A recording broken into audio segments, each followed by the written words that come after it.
One of the things I am perpetually fascinated by is what the modern Simpsons have chosen to modernise.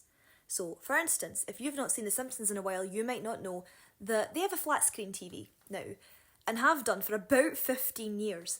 But when they changed the TV, they designed it in such a way that it still really resembles the old TV. It has an aerial antenna on top of it. It's on the floor rather than mounted on the wall. It's boxier and squarer than a typical flat screen TV.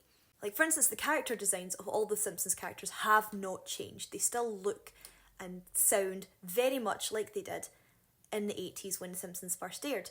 And you could say that, oh, maybe they're styled like that because in the universe of The Simpsons, this is just how people style themselves. But when you have a new character in The Simpsons, they are styled and sound like and act very much like a modern 2025 person. So it's interesting. They're just trapped in time, and there's an awareness that they are old-fashioned because we see modern-looking characters. The TV thing is actually kind of a radical thing for The Simpsons, whose general approach to modernising Springfield is to add new technology without taking away old technology as much as humanly possible. So a good example of that is here, where we see The Simpsons have a laptop and an old wall curly cord phone, I don't know what that's called, but Homer also has a smartphone. Cars are interesting in The Simpsons, so Homer drives the same car he's driven since the beginning. Sometimes it has things like GPS and Bluetooth, and then other times it doesn't. But he still drives the same car. At this point, this is a 50-year-old car, and the meaning behind the car kind of changes as the show modernises.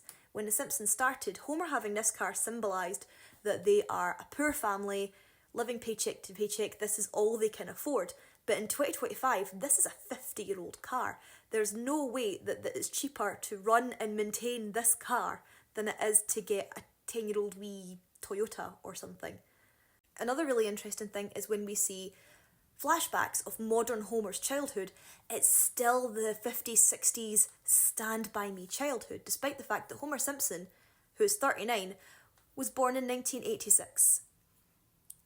He was a kid of the 90s. Homer Simpson is a millennial. And in 10 years' time, he will be Gen Z.